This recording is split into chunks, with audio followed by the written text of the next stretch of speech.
past of ethnic community, which in this case leads these people to Russia.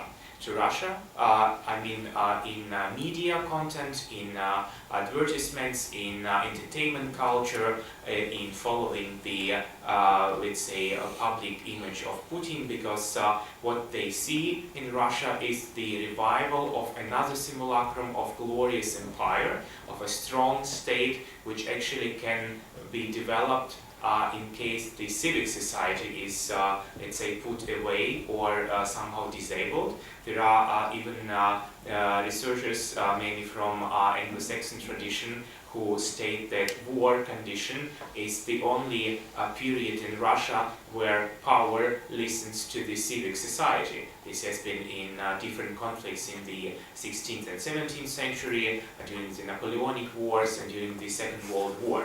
Then there have been some emotional spaces for communication between power and what remained of the civic society. And that's why this condition of the threats from European cultures concerning the history interpretation in Russia is being very often used as let's say, as a tool for soft power of Putin's government, because this is the easiest way how you offer for, let's say, different minority groups space for alternative belonging. But this is again a sign which signifies nothing, which has a kind of political emptiness behind it. But at the same time, as Turoma, for example, specified in her volume Empire Decentered, when talking about contemporary Russian imperial discourse, she said that territory of Russia has become a territory of destiny, of emotional attachment of people who are ready to sacrifice themselves.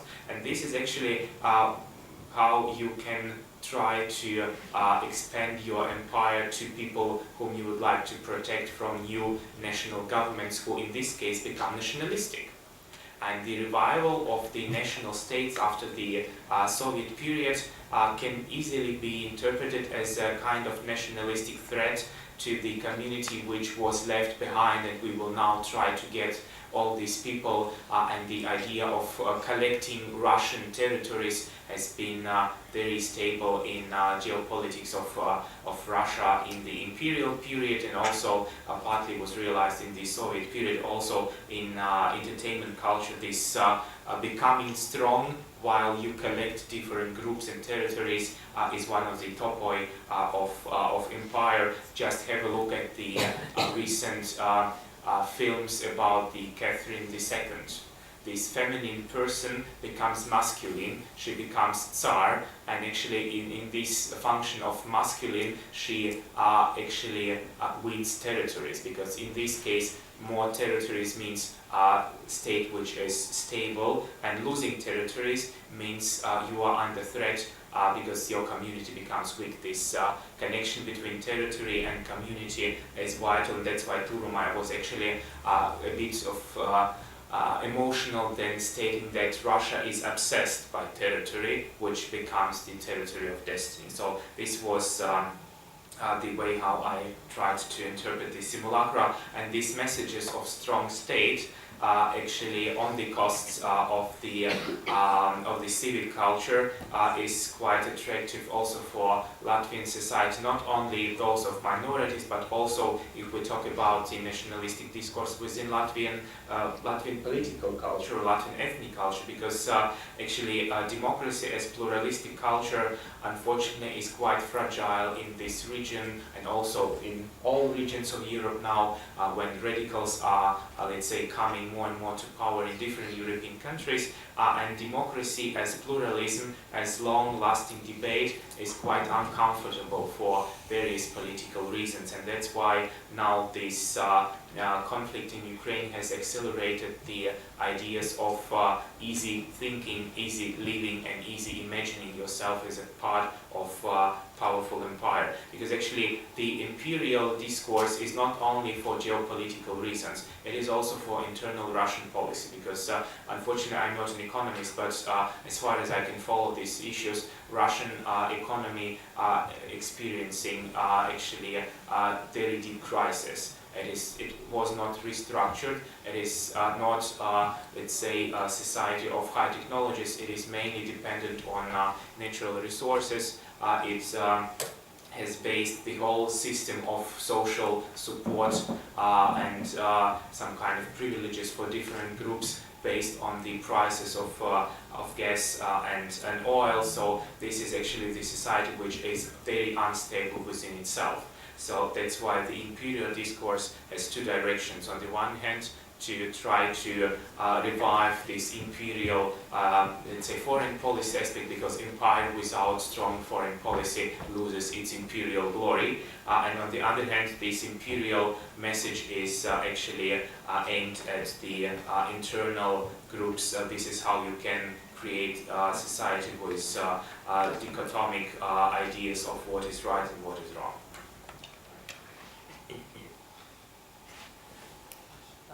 Thank you very much. I'm a little bit in a difficulty to agree with what is being said. Sorry, I'm a historian, and before I make even an intervention, in the sense that, from what I'm hearing, there is like a sort of depoliticization of memory, or else a sort of contradiction. We start the debate, let's put it that way, I'm going to do the advocate's devil, now the defense of Russia, attacking Soviet Russia. Which is fair, I have no problem about that. It was another empire and the dominating other states.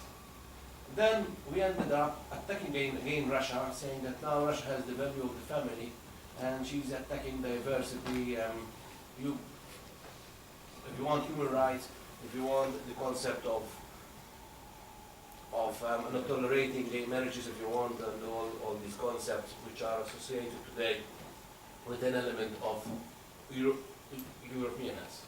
However, if you look at history, Russia was the country under the Soviet government that supported these concepts. It also helped European West in the 1950s and 60s to move for the left to move in this agenda before it was taken as a liberal agenda. You know, therefore there is this sort of dichotomy that is developing, because we're saying on one side Soviet Union is wrong, but then there were values of the Soviet Union which are being said that they are correct. On the other hand, there are values in the Soviet Union which are being said of the West that were perhaps incorrect, and because of the right or the conservative governments in the 50s and 60s in Europe were much more pro-family rather than the radical left. And therefore, for me, there is this sort of memory which perhaps, from a certain point of view, I hope that I'm explaining myself, can appear a little bit contradictory.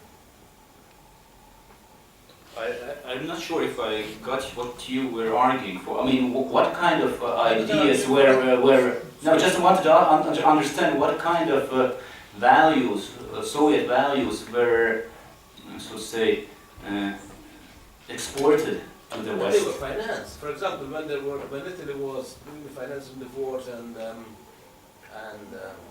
abortion, the Communist Party was receiving financing from Russia, so that pushed that agenda. Obviously, because in Italy there was no. Yeah, but you know that it was legally prohibited. Abortion was always legally prohibited in Soviet Union. Sorry. Abortion was always legally prohibited. Never say always. Not always, but I think under Stalin definitely. Not always. No, not always. Under Stalin definitely. It was I think it was criminal. 1936 to 1954, 5. But then was it a general rule, or was there some kind of abortion? It wasn't. Yeah. Divorce, for example. No, I think what the They radical left. They are inspiring themselves. Okay, but that's left of the okay. I think if I understood you right, you mean that at some certain period after the Bolsheviks revolution, there have been many supporters of, let's say... I'm not interested in that thing, because I'm not interested. I'm not here to do apology to the Soviet Union or to the apology to the other side. What I'm interested in how concept shifts. You know? Or, you know, yes, that's yeah, what well, I'm interested in this show memory. I think the concept just follows the shifts which the Russian society is experiencing. Our society, not only Russian, our society. Yes, of course, but I think I don't really want to create another quotation for the empire of evil, but I think what we are all experiencing in Europe, and Russia is a part of Europe, and will remain, and I think this is geopolitical, it would be a failure to exclude it for a long perspective, because security and stability in Europe is possible only with Russia on board. We cannot press the button and send Russia to the period of, let's say, before Peter I. So this is, if these ideas are circulating in some media space, I think these are just crazy ideas. And this is, so it means that Russia will stay and will remain the part of European landscape. But this landscape is experiencing at the moment, and I think since 2000, a deep crisis of stability and attractiveness of democratic values. I think the power and impact of the students' revolution of '68 is fading. The ideas of pluralism, the ideas of let's say anti-clerical society, the society which accepts diversity and is for the freedom of speech and some other democratic values. I think these ideas are fading because there is too much insecurity within Europe, and this is actually how the radicals who try to some kind of switch off the democratic thinking are now trying to construct their arguments, because this is the easiest way how you make the democracy fragile. Just remember the interwar period in Germany, the so-called Weimar Republic, and this republic was very unstable because the memories of the glorious empire, they are still present. There was this Dolchstoßlegende, the legend of the stab in the back, because democracy was also attacked by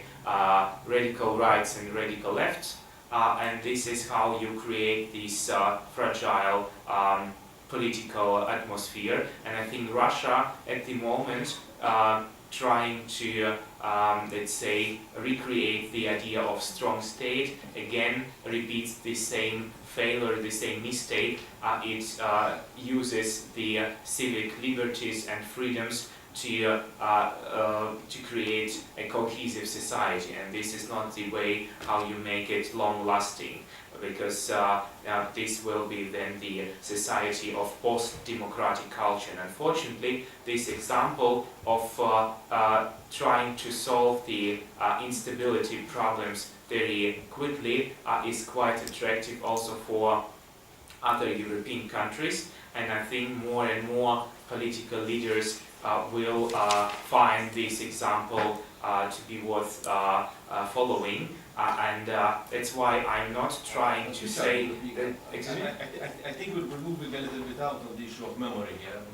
No, exactly. No, I think no, I disagree, because memory is the easiest tool of soft power, not to use military actions as in Ukraine, but you use in the Baltics the memories of being a part of Soviet people, being citizens, being part of the Soviet society. You use the memories of social security, which are quite strong because this is your everyday memories which are being repeated, and if you lose the stability, what remains is this traumatic memory of being, let's say, now in the worse situation than before, and then you always search for the address where were you more secured and stable, and you find it in the Soviet period, you find it in this so-called general Russian greatness. And this this narrative, I think, is being used exactly using the memories, because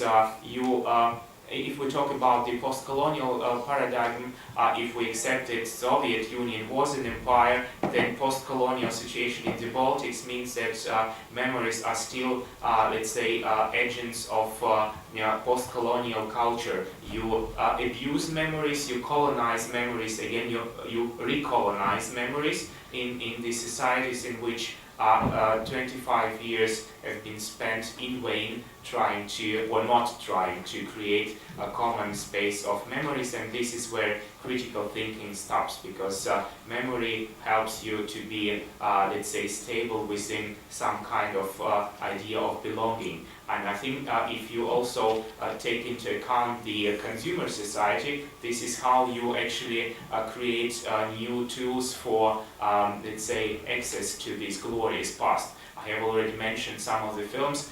Just try to watch them semiotically, and you will see not only strong woman who becomes a man, Catherine, Tsar, but you also see the society which is ready to give up dialogue, pluralism, diversity, doubts, in order to be strong, to survive, to overcome. And I think these ideas are, let's say, elements of politics of memory. They are being activated and are used actually in the Baltics every time. Today in the hotel before breakfast I have switched on the TV and the first channel I saw was the first Russian channel, and before the news on the weather in Lithuania I have heard the message that everything should be done to help people of Crimea to overcome their individual and collective traumas after suffering under the Ukrainian government. So this is how you create the promise for security. Okay, so we have to get constructed because although we still have 20 minutes, but I feel that... Yeah, so Gintautas, then Barbara, and then we'll see who else. Because my reaction a little bit different from my colleagues, not about Soviet Union, but about your question. I accept your question under this position of advocate of evil. You know that it's a very good sometimes position, because ordinary all societies try to be smarties, you know, and to build smarties and to behave as smarties are very important for the one-dimensional society. The smart position of smarties are very popular everywhere, in Russia as well, in the Baltic countries the same. Baltic smarties ordinary try to create to make creative demonization. Creative demonization is equal to the creative revisionism on Soviet Union or in Russia. Creative revisionism, it means to show good golden Soviet Union without communists, and creative demonization, it's all as well as very important for local Baltic smarties, and it means to show, to create much more terrible pictures as possible about Soviet Union. Why it's going? Because it's some kind of tactics of for smartest consumer societies. That is all. Okay, Barbara, please. Okay. Since our action is very much about searching for possibilities for transcultural memory, and in the morning we spoke a lot about how to transgress different cultural boundaries and transmit and share memories across these borders. I mean, Baltic societies with this quite large Russian minority, Polish minority, have of course met this challenge after the fall of communism to make this, so to say, transcultural dialogue function. A lot about memories because of the past traumas. And I would like to hear about your experience from this year, this past. I know today's situation is pretty much different because of the concrete threat, and the war and threat situation are never good ground for dialogue and so on. But how to, if you look back, did you think you failed to create this kind of bridges between these communities and discuss these memories and transfer them across the borders? Or I mean, politically, but also intellectually, educationally, and so on. I think 2000s, this past decade was very important in terms of transgressing, or at least trying to transgress those group borders. For example, the way how the discussion on the Holocaust developed, as well as it was the same also in Poland, as we know, with neighbors and all this. Was also here in the Baltic states. I know it was quite high controversy in Lithuania to deal with those crimes and to come to terms with this historical, very important historical, and not just historical, of course, episode. It's also memory, part of memory, which was sort of suppressed by this anti-Soviet consensus. So the Holocaust was one evidence how the public discourse was constructed. It changed if you compare with the 1990s, was when Holocaust largely existed because of the Jewish community, and of course maybe some international support, but not officially, because Soviet crimes, communist crimes, victims of the Soviet crimes, that was in a spotlight.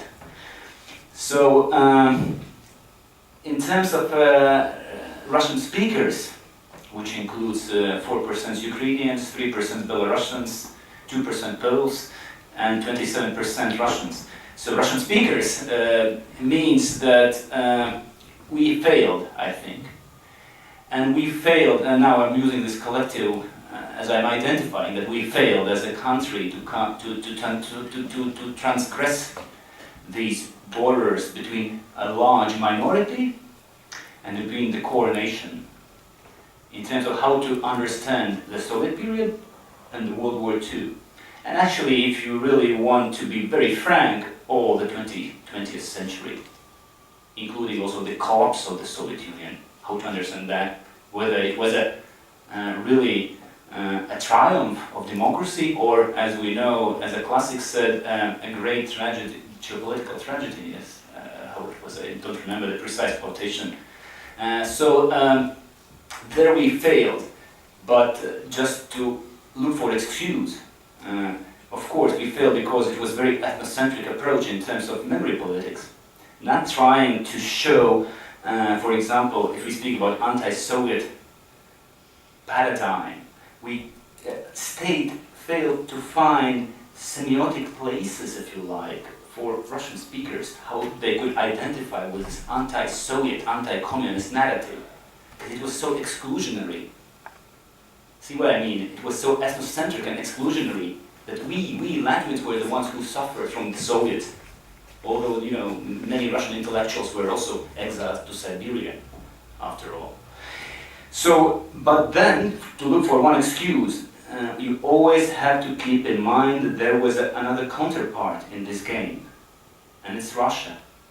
And if you go through the Россотрудничество projects, especially in terms of the last 15 years, in terms of memory politics, Russian memory politics, you will very clearly see how they have tried, to re-establish those borders in terms of understanding history, understanding Soviet, understanding Stalin and Stalinism. See, that's a problem that we of course failed, but we have to keep in mind that unlike in the United States or unlike in some other pluralistic and multicultural societies, we have a bit bigger counterpart player, in this game, who has really geopolitical intentions in the region and use minorities, instrumentalize minorities to reach those intentions, unfortunately. Well, I think in this case I would agree because just very briefly, because we're running out of time. yes, very briefly. Well, actually, Latvian society as such until now has failed to create a common space for memories. We have divided memories, and we have taken care of these memories. We have protected them, supported, developed them, so they are now growing. And actually, by growing, they just how should I say, ignore the collective traumas of the other. We have not created a common language to speak about your trauma and my trauma. We have tried to find those who are guilty, and we tried to find groups which, let's say, should be responsible for this. for this collective traumatic experience, but we have not learned how to make the memories inclusive, and I think in this case exactly the German experience and also probably the experience of Spain after Franco regime could help us to make our memories more inclusive, in this case more European, because we have to learn how to speak about my trauma and how to open up these doors and invite and say, well, come in, I will tell you about how I suffered, but I will not do it because you should suffer for me, but you should then explain me how you did it. What was your traumatic experience? And actually we will find that we all suffered, we both suffered from the totalitarian system. And to talk about this, as we know, it is an individual psychological process of healing your traumas, and how to make it collective, well, this is actually a huge task. Okay, thank you very much. I saw Tia hand, her hand. No, that was No? I was No, I'm sorry. Paolo Ruspini, then I would encourage doctoral students to ask questions or share comments. So, please. Well, I just want to express my gratitude, first of all, to the organizer of this panel, because I thought that it was very interesting, and what we hear and what we learn and so on.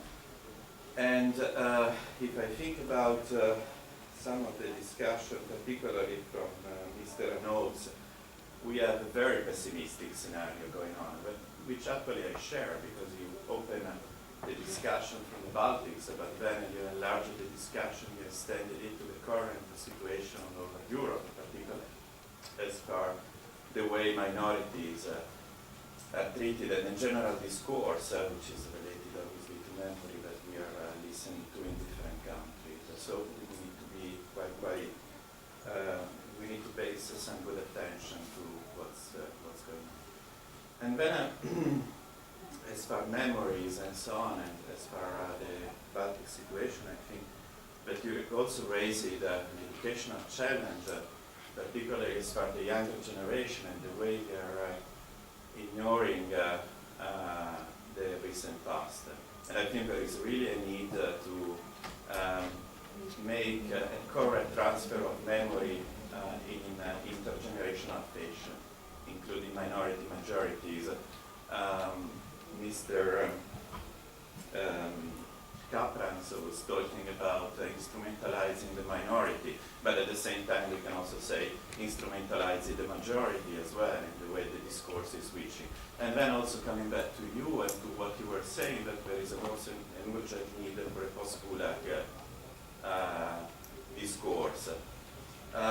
So the question is how to cope with this scenario, because on one way we have a forum like our co-session where we are discussing about the way and the importance, as Barbara was raising, about the transcultural transmission of memories, the idea to transfer this idea of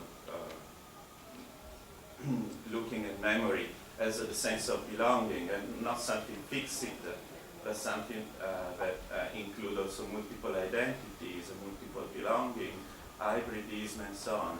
So this is the reality on the ground on one side, but then on the other side we have a clear attempt to fix the idea of memory. And just coming back to your analysis, to the link between community and territory, which is also quite dangerous from our point of view. So the question is how to cope with the official discourse on one side and what we are doing as academic on the other side, and the kind of ideal society we do have at the end of the day as far as the European, generally speaking, the European society, not only moving from the Baltic case and so on. Okay, for me, question was very small about again post-Gulagian system, but I would like to remember you know this Napoleonian War and guerrillas, Russian guerrillas in this time. It was very strange guerrillas because they were serfs, guerrilla serfs who fight against French army in order to save this serfdom, in order to save this system of serfs. It means that this one story, which is told by Lev Tolstoy, and not only by him, a lot of stories about serf guerrillas who fight against liberty. That it means that the another position. It means that contemporary, this post-Gulagian consciousness considered all Gulagian territories as unfree. They are not free. That is actually all these people are like a new type of serfs, and they need to rebel. They are invited to rebel. For what kind of purposes? In order to return to Gulag. And they would like to return to Gulag consciously, and they choose it. This is the strange, this is that position which is quite difficult to understand. Probably only Pushkin understood it.